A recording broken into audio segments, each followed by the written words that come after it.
السلام عليكم ورحمة الله وبركاته، حبايب قلبي فراويلة. ازيكم حبايب قلبي؟ عاملين ايه؟ وحشتوني كتير كتير. انا بشكر اخواتي وحبايبي اللي بيدعموني باللايك والاشتراك. يا رب يدومكم في حياتي نعمة اخواتي وحبايب قلبي. ما تحرمش منكم ولا من لايكاتكم الجميلة وتعليقاتكم الجميلة. هتتكلمي عليا يا فراويلة؟ طبعا يا حبايبي معايا كذا موضوع النهاردة هنتكلم فيه. وطبعا اولهم يا حبايبي طبعا هنتكلم على موحة. آه، طبعا يا حبايبي طلع علينا موحة. غضبت وسابت البيت ومشيت، وقعدت طبعا في الشقة بتاعتها بتاعة المصيف. وابو مالك يا حبايبي فوتت له يوم واتنين وتلاتة واربعة، والراجل حاطط على قلبه حجر ولا سأل فيها ولا عبرها. قرفان منك يا موحة، قرفان منك الراجل. المهم طبعا فتحت بس يا حبايبي وهي قاعدة في العربية، قال ايه؟ سمعت كلام المتابعين وسمعت كلام الكومنتات، وقالوا لها ما تسيبيش بيتك وارجعي عشان خاطر عيالك، وارجعي اقعدي في وسط عيالك. وهي اضطرت يا حبايبي تسمع كلام المتابعين. لو النبي فيك الخير يا موحة، فيك الخير بجد، والنبي والله فيك الخير. وانا يا حبايبي هقعد في بيتي عشان خاطر عيالي وفي حضن عيالي. ولمت هدومها ولمت الشنطة بتاعتها، وراحت يا حبايبي ضربت الباب بدماغها كده اهو، ودخلت على بيت جوزها. طب وكان من الأول ليه النكد؟ وكان من الأول ليه طالما مش قادرة تستغني عن أبو مالك؟ بس أبو مالك بيستغني عنك. وقاعدة طبعا تعصر في عينها يا حبايبي وتسبك الدور. ايه بس احنا والله مش مصدقينك خالص خالص يا موحة. الدور ده مش لايق عليكي خالص. حاسين كده ان كله كده افوره وتمثيل ومش حقيقي خالص خالص خالص. بس عامه ربنا يعمر بيكي، واللي بيخرب بيخرب على نفسه، واللي بيعمر بيعمر لنفسه. ولا ليكي دعوه بمتابعين ولا ليكي دعوه بكومنتات. انت يا حبيبتي لما لقيتي الغيبه طالت، وطبعا ابو مالك طبعا رماكي باطول ايده ولا سأل عليكي، ضربتي الباب بدماغك ودخلتي له تاني. مفيش مشاكل، ما تتكسفيش ما تتكسفيش. قولي ان انت ما قدرتيش تستغني عن ابو مالك، ومش عيب ولا حرام يا حبيبه قلبي. بس ما تطلعيش بقى علينا بقى تقرفينا بقى شكاوي وحوارات، وكل شويه والتانيه حصل وجرى، وفتحنا بسات وفتحنا فيديوهات، وعماله تشكي كل شويه والتانيه. اللي انت ما تستغنيش عن بيتك، ربنا يعمرك وربنا يعمر في بيتك. واقعدي في بيتك يا حبيبتي عمريه بمعرفتك، وملكيش دعوه بحد. واقفلي الكاميرا شويه عشان ما حدش بينفع حد. انت سمعتي كلام المتابعين وكلام الكومنتات ليه؟ وانت مستنيه المتابعين والكومنتات هم اللي يحننوا قلبك على عيالك؟ لا طبعا، لا طبعا. انت طالعه تغلطي نفسك وطالعه تضحكي على المتابعين. احنا طبعا مش مصدقين ولا حاجه من اللي انت بتعمليها. بس ما علينا، ربنا يا رب يعمر بيكي ويهدي سرك ويهديكي يا موحه، يهديكي. عشان انت يعني بصراحه ربنا مقفوره قوي قوي قوي. ومعانا تاني موضوع يا حبايب قلبي. طبعا طلعت علينا طبعا أنبوبة البوتاجاز. عاملين يا حبايبي فضلة خيركو البطاطس والفراخ والرز وإيه، وقاعدين يدبوا هي وأبو أملتين والحاج ريان والبت جوجو الجميلة الكيوتة ديت. وطبعا مزاميزو الصغنوني قاعد على رجليها يا حبايبي، ايه عمال ينوله من الحب جانب. الرز يقع عليه والبطاطس تقع عليه وتاخد من عليه وتاكل عادي في المعادي يا حبايب قلبي. عادي، مش تحط الواد بقى على السرير، مش تنيم الواد في اي حته، لا. حتى الواد على رجليها يا حبايبي يستقبل كل الصدمات. الرز يقع عليه والبطاطس تقع عليه والفراخ تقع عليه، عادي عادي، ما فيش ادنى مشكله يا حبايب قلبي. وطبعا قال ايه؟ عايزه تتكلم، عايزه تعمل تحويل مسار. وانا هعمل. راح طبعا ابو املتنا لا لا لا لا لا يا ام جوج، مين هيخليكي تعملي؟ المره صابت ومش عارفين المره دي هتعمل ايه. خليكي قاعده في وسطيهم كده يا ستي، مأكلاهم ومشرباهم وفاتحه لهم البيوت. حرام عليك، حرام عليكي، لا تروحي تضيع من ايديهم. حرام عليكي، ده في كام روح متعلقه في رقبتك. اهدي على نفسك. والمهم طبعا اتكلموا يا حبايبي والاكل محطوط. ان كان له طبعا اندومي، وابو املتين رجع الاندومي وقعد يرجع قبل ما يروح الحمام، رجع في البلكونه. الله يقرفك ويقرف سنينك يا شيخ، انتوا واجعين بطننا، ربنا يقرفكم، ربنا يقرفكم، يختي على البسات بتاعتكم. وقاعده عماله الترجيع وتعيد وتلك وتعجن فيه. ايه القرف ده؟ والاكل محطوط. وايه رايكم يا حبايبي في عمليه البواسير؟ جميله عمليه البواسير، حلو. هي عمليه البواسير كمان بياخدوا رايهم. ايه رايكم يا حبايبي في عمليه البواسير؟ مع عمليه البواسير دي يا حبيبتي فيها خابور، وانتوا محتاجين بصراحه الخابور ده. التعبان ولا بيهمه راي حد ولا بياخد راي حد. انت بتتكلمي ازاي يا انبوبه؟ الواحد اللي تعبان او في بواسير زي ما انت ما بتقولي بيلجأ للدكتورة على طول وبيعمل العملية، لا بياخد رأي حد ولا بياخد رأي متابعين ولا بياخد رأي الناس، عشان هو اللي تعبان، هو اللي حاسس بالألم. متابعين ايه اللي انت طالعة تقول لهم ايه رأيكم في البواسير وايه رأيكم في ده وايه رأيكم في ده واعمل البواسير؟ لا طبعا. انت بتقولي ايه؟ انت بتقولي ايه؟ المهم طبعا، بس انا احب اقول لك من موقعي هذا، البواسير ديت يا ام جوجو بيتحط لها خابور يا حبيبه قلبي، واحلى خابور يتحط للبواسير بجد والله. خدي مني النصيحه. وقاعد يا حبايبي عمال ودق دق دق دق دق في الطبق. ما بالراحه يا مازن، في ايه بالراحه يا اختي؟ ده مسروع، الشيخ حسني مسروع عمال يبربش لنا في عينه ومدد لنا ضبه قد كده، وعمال يبربش في عينه ويغمض في عينه الشيخ حسني. والله الشيخ حسني يا حبايبي في فيلم الكتكات والله. وعشرة ما جايبين ايديه في الطبق الرز، تخ تخ تخ تخ، ومش شايف، هو بس عمال يبربش في عينيه ويغمض ويفتح في عينه وخلاص، هو ده اللي هو عامله. وطبعا يا حبايبي طالعه طبعا عايزه تعمل طبعا تحويل مسار وطالعه تاخد راي المتابعين، والكل طبعا قال لها بلاش منها، وهو راح قال لها مين هيخليكي تعمليها؟ وانت ليك كلمه يا شيخ، اقعد على جنب، اقعد في حته ناشفه بس، بلا مين هيخليكي تعمليها؟ هي لو عايزه تعملها هتعملها، ولا هتعمل لك 100,000 حساب؟ اقعد لك في حته ناشفه بس، ما تعيش الدور علينا. الله يخرب بيت فقرك، انت عايز تثبت وجودك بس مش عارف، انت مش عارف خالص.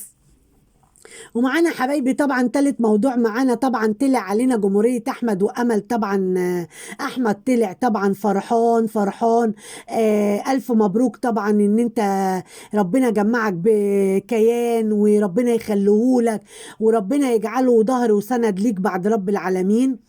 وطلع يا حبايبي طبعا يشكر استاذ عاطف، تدخل طبعا في الموضوع، وهو طبعا اللي قرب المسافه ما بينه وما بين امل اسعد، وهو طبعا اللي حدد لهم القعده، وقعدوا اتصافوا مع بعض، واللهم لك الحمد يا رب. وطبعا شافوا مصلحة ابنهم ودي بالدنيا كلها، وأهم حاجة مصلحة كيان. كفاية التعب اللي هو فيه، ربنا يشفيه ويعافيه يا رب. فهو اما يلاقي طبعا باباه ومامته متجمعين مع بعض، حالته النفسيه طبعا هتتعدل وهتفرق معاه جامد قوي قوي قوي. والله يا حبايبي ما حدش يقول عيل صغير مش فاهم، ده الصغير دلوقتي بيفهم اكتر من البني ادم الكبير. وسبحان الله العيال بسم الله ما شاء الله بتبقى يعني نازله ذكيه وفاهمين الغبي وفاهمين الحنين، وما شاء الله على عيالنا وعلى جيلنا. ربنا يا رب يبارك لنا فيهم، وربنا يا رب يعني ما يورينا فيهم اي حاجة وحشة.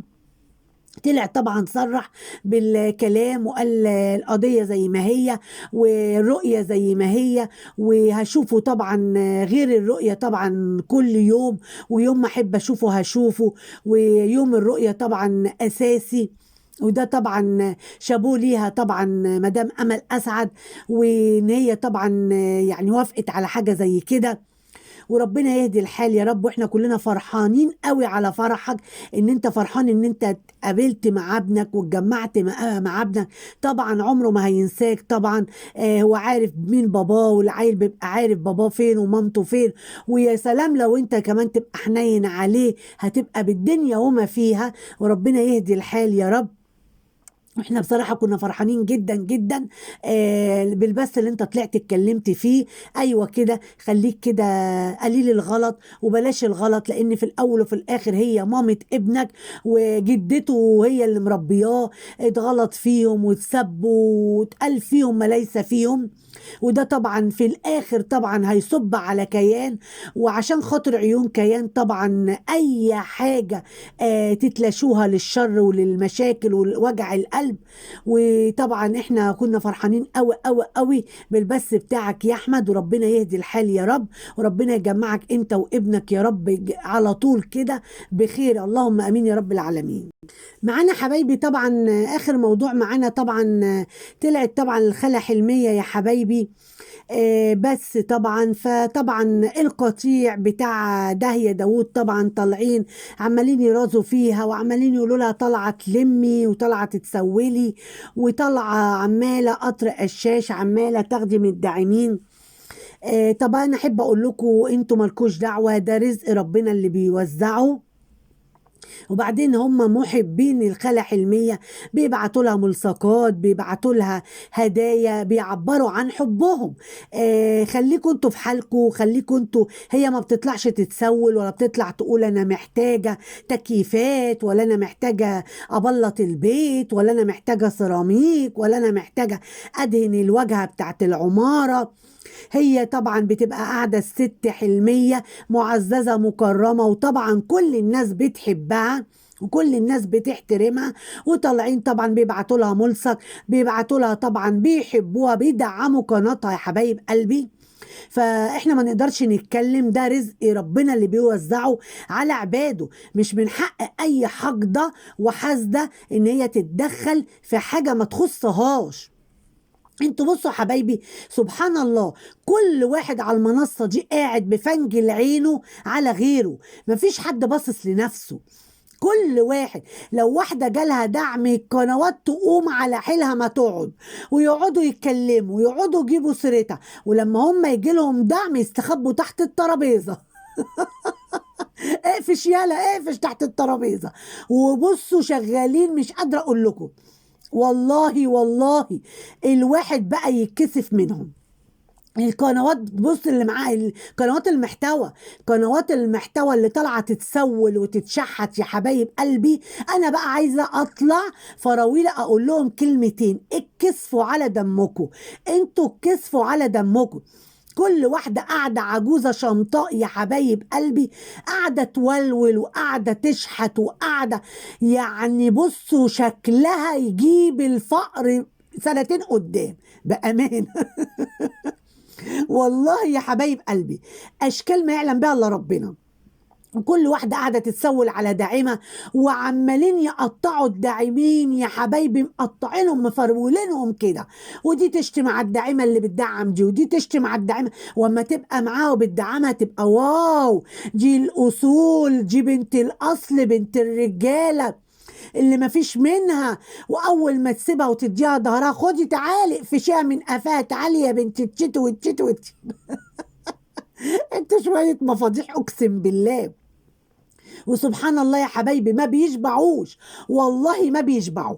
يعني الواحده يجي لها الملصقات قد كده تبقى هاين عليها، تقوم تتحزم وترقص على البث كده ساعه، تقسم كده وتهد وسطها رقص. ويا سلام لو جالها بقى دعم على الخاص ولا على فودافون كاش، يا حلاوه. مش قادره اقول لكم يا حبايب قلبي، مش قادرة أقول لكم، والله العظيم تبقى عاملة عمايلها. ويقعدوا حاطين بصوا ستارة على عينهم، عينهم متفنجلة تتبظ قد كده على قنوات النقد. قنوات النقد اللي قاعدين هم بس بينزلوا اذا كان الفيديو بتاعهم ولا اذا كان فيديوهين في اليوم وخلاص على كده. يعني لو عمل $7 ولا $8 اخر الشهر مش هيقبضوا. قسما بربي اخر الشهر يا حبايبي ما بنقبضهم. يعني الواحد يشتغل الشهر كله. قنوات النقد بقى اللي هم بيتكلموا عليهم واللي هم بيقولوا بياخدوا وبيقبضوا، لا لا، قطع لسانكو واحترموا نفسكو يا علم يا ضلالية، يا علم يا اللي ما يعني ما بتخافوش ربنا. يعني قناة النقد انتوا لو تقعدوا وتحسبوا انتوا فاهمين وعارفين كويس قوي قوي قوي ان قنوات النقد دي ضحية ليكوا. قنوات النقد ضحية ليكوا، لان انتوا فاهمين دخل قنوات النقد ايه وبتحسبوها لنا بالورقة والقلم. دي بتلم مشاهدات 3 4000 مشاهدة، يعني الفيديو مش هيجيب لها 2 3 دولار، يعني اخر الشهر لو جابت لها 30 دولار بتحمد ربنا قناة النقد. لو في داعمة، في اخت ليها فاضلة بعتت لها سوبر شات دعمتها في القناة بملصق، ده بيبقى كرم من عند ربنا ان هي هتقبض في نفس الشهر. لكن غير كده لا، غير كده بنقعد نهري الشهر كله واخر الشهر احنا ما بنقبضش. احنا بنقبض بالشهر كل شهرين مرة، كل 3 مرة. فما تتكلموا، ما تقعدوش تتعنطزوا وتقول اصل قنوات النقد بتقبض. قنوات النقد بتقبض من تحت الترابيزة. الترابيزة لما تتكسر على دماغكم يا مشنخرين، يا شوية علم مشنخرة، كل واحدة فيهم يا حبايبي معدية 50 وازحى أزحى رجليها والقبر، وطالعة تتسول على جوزها، واللي طالعة تتسول على ابنها، واللي طالعة تتسول على بنتها، وحاجة في منتهى السفالة وقلة الأدب بأمانة الله. وكل واحد يا حبايبي طالع يهبش وطالع على التاني. لا، احترموا نفسكم وتربوا كده شوية وخليكوا عالم محترمة. طالعين يسبوا ويلعنوا ويقولوا اقذر الشتايم ويرجعوا يقولوا لك لا احنا قيمة وقامة، واحنا قال الله وقال الرسول وما فيش زينا اتنين، وهم اصلا شراشيح وشوية عالم. يعني بصوا جايين من تحت الكوبري كده. فلموا نفسكم وما تتكلموا على قنوات النقد، اقعدوا مع وجه واتكلموا أدى واتكلموا عدل، عشان قنوات النقد كلهم اللهم لك الحمد ما بيقبضوش من تحت الترابيزة ولا بيتسولوا. ولو النبي الحقينا مش قادرة أكل جوزي، مش قادرة أكل عيالي، والنبي الحقينا مش قادرين ندفع مصاريف المدرسة، مش عارفين ندفع مصاريف الكليات بتاعت العيال. لا لا لا لا لا لا، الحمد لله اللهم لك الحمد. ده اللي عنده دم احسن من اللي عنده فلوس، لكن للاسف انتوا معدومين الدم، والفلوس اللي معاكوا حتى مش مشبعاكوا. الفلوس ما بتشتريش اصل، على الاصل دور. ممكن الفلوس يا حبايبي زي ما قلتها قبل كده تغير طرحة، تغير جلبية، تغير انتريه، تغير ركنة، لكن عمرها ما بتغير اصل. على الاصل دور. وانتوا للاسف ما عندكوش ريحة الاصل ولا ريحة الدم. لما تطلعوا على يعني بنت بلدك، ولا تطلعوا على ابن بلدك، تهبشوا فيهم وتبهدليهم ويشتموا بعض ويبهدلوا بعض عشان خاطر الداعمة تبعت لهم وتبعت على الخاص وتبعت على العام. ده يبقى انتوا زبالة، تبقوا عالم زبالة وكسفتوا المصريين وعرتوا المصريين إلا من رحم ربي. طبعا انا ما بتكلمش على اللي بيجي له طبعا ملصق، ده دوت دعم للقناة. ربنا يكرم الناس اللي بتقف جنب الناس الغلابة. بس يا ريت ما تتكلموش وما تطلعوش تتعنطزوا وتقعدوا تتجعسوا وتفرضوا ظهركم قوي وتعملوا ان انتوا جايبين الفلوس من شقاكم ومن تعبكم ومن شقى رجالتكم ومن تعب رجالتكم، وانتوا رجالتكم قاعدين مفخدين جنبكم تاكلوهم وتشربوهم وتصرفوا عليهم وتجيبوا لهم السجاير وتجيبوا لهم الحشيش وتجيبوا لهم كل حاجه وهم قاعدين جنبكم فخدين. ولا انا غلطانه حبايبي؟ حبايب قلبي، لو عجبكم الفيديو لايك واشتراك، والسلام عليكم ورحمه الله وبركاته.